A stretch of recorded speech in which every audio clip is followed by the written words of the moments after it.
আচ্ছা, আমাদের আজকের টপিক হলো assertive two imperative. Imperative sentence মানে যে সেন্টেন্স দ্বারা আদেশ, উপদেশ, অনুরোধ, তাই না, নিষেধ প্রকাশ করে, সেটাকে হলো ইম্পারেটিভ সেন্টেন্স বলা হয়। তো ইম্পারেটিভ সেন্টেন্সের প্রথমে আমাদের গঠন থাকবে হলো মূল ভার্ব থাকবে, মূল ভার্ব দিয়ে শুরু হয় এই সেন্টেন্সটা। আর এই সেন্টেন্সটা আমরা যখন পরিবর্তন করব তখন আমাদের প্রথম খেয়াল করতে হবে সাবজেক্ট আছে কোন পার্সন, সাবজেক্টটা কোন পার্সন, গুরুত্বপূর্ণ বিষয়। তো আমাদের প্রথমে এখানে বলছে দেখো সেকেন্ড পার্সন হইলে, সেকেন্ড পার্সন হইলে যদি সাবজেক্টটা সেকেন্ড পার্সন দিয়ে শুরু হয় তখন আমরা সরাসরি মূল ভার্ব দিয়ে শুরু করব, আর কিছু না। ডানে বামে বাই কোনো দিক না তাকাই আমরা সরাসরি সেকেন্ড পার্সন যদি হয় মূল ভার্ব কোন জায়গায় আছে, অক্সিলারি ভার্ব না, মূল ভার্ব, ওই মূল ভার্ব থেকে বাকি অংশ বসাই দেব। তো এখানে আমাদের প্রথম প্রশ্নটা দেখো, এখানে কি বলছে যে you should help the poor. তো এখানে সেকেন্ড পার্সন না এটা, তো এটা হলো আবার কি অক্সিলারি ভার্ব, তাহলে আমাদের শুরু করতে হবে মূল ভার্ব দিয়ে। তাহলে এর আনসার হচ্ছে কি help the poor, help the পোর। পরের কোশ্চেনটা দেখো, এখানে বলছে কি ইউ শুড, একই প্রশ্ন শুধু নট হইছে অতিরিক্ত। তো এখানে বলছে যদি সেকেন্ড পার্সন যদি নট থাকে তাহলে ডু নট হবে, নট থাকলে ডু নট। তাই যে কোনো অক্সিলারি ভার্বের সাথে যদি নট থাকে তাহলে আমরা শুরু করবো কি ডু নট দিয়ে, বুঝছো? সেকেন্ড পার্সনে তাহলে কি করবো আমরা ডু নট। তাহলে এই প্রশ্নের উত্তরটা আমাদের হচ্ছে কি ডু নট বা don't, don't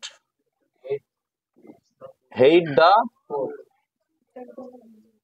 don't hate the poor. বুঝতে পারছি আমরা সবাই, বুঝতে পারছি তো? তাহলে সেকেন্ড পার্সন যদি হয়, সেকেন্ড পার্সনের মাত্র দুইটা নিয়ম, আমরা মূল ভার্ব দিয়ে শুরু করব।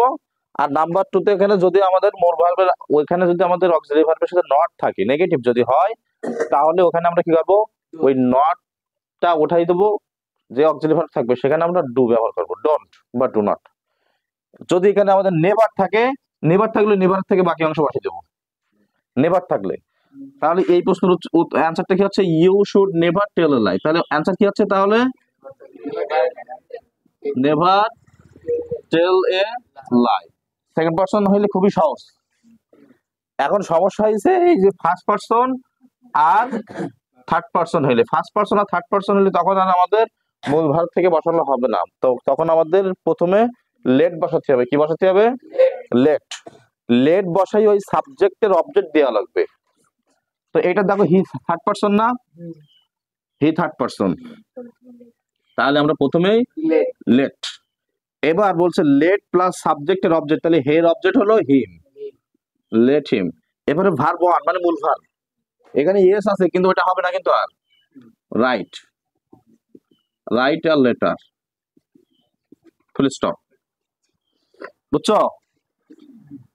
এবার এখানে ফার্স্ট পার্সন থাকলেও একই অবস্থা, ফার্স্ট পার্সন হইলে একই অবস্থা।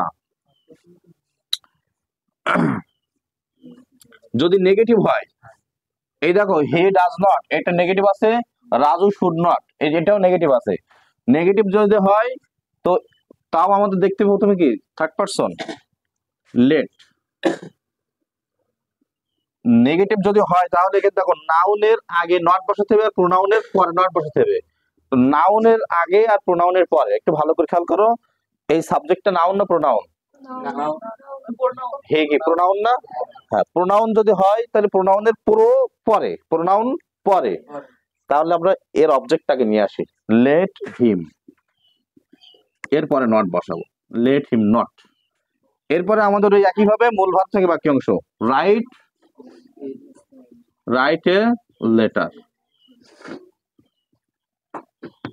এরপরটা দেখো এখানে হলো আগে ছিল হি, এবার হলো রাজু, রাজু তাহলে নাউন, নাউনের আগে নট, তাহলে আমাদের এখানেও প্রথমে আমরা লেট বসাবো, লেট বসাই পর নট ডেট দিব। এবার রাজুর অবজেক্টটা হলো কি রাজু, রাজুর অবজেক্ট রাজু। এরপরে আমরা মূল ভার্ব থেকে বসাই দেব রাইট এ লেটার। এবার আমাদের যেটা এখানে বলছে আবার একটু আমি মিলাই দিয়ে দেখাচ্ছি, দেখো নাউনের আগে নট আর প্রোনাউনের পরে নট। এই যে রাজু হলো নাউন, নাউনের আগে নট বইছে, আর এই যে প্রোনাউন, এটা প্রোনাউনের পরে নট বইছে না, বুঝতে পেরেছো? তার মানে আমাদের ফার্স্ট পার্সন থার্ড পার্সন দিয়ে শুধু লেট বসাতে হবে। এবার ওখানে যদি বাক্যটা নেগেটিভ হয়, যদি নাউন থাকে তাহলে আমরা নটটা দিয়ে তারপরে নাউনটা বসাবো, আর যদি প্রোনাউন থাকে তাহলে ওই প্রোনাউনের আমরা অবজেক্ট করার পরে তারপরে আমরা নট ব্যবহার করব। বুঝতে পারছি? এবার আমাদের পরীক্ষা যদি উল্টো করে দেয় তখন আমরা কি করব, দেখব যদি প্রশ্ন লেট দিয়ে শুরু হয় তখন আমরা লেটের পরে যে অবজেক্ট আছে ওই অবজেক্টটাকে সাবজেক্ট করব। যেমন লেট মি, তাহলে সাবজেক্ট হবে কি আই। ঠিক আছে? লেট যদি না থাকে তখন আমরা সব ইউ দিয়ে শুরু করব, লেট না থাকলে ইউ দিয়ে শুরু করব। এক জায়গায় প্রশ্ন আছে let him not write a letter, এখন এর অ্যাসার্টিভ করতে বলছে, কি করবা, তাহলে আমরা লিখবো কি হি ডাজ নট। ঠিক আছে? He does not write a letter.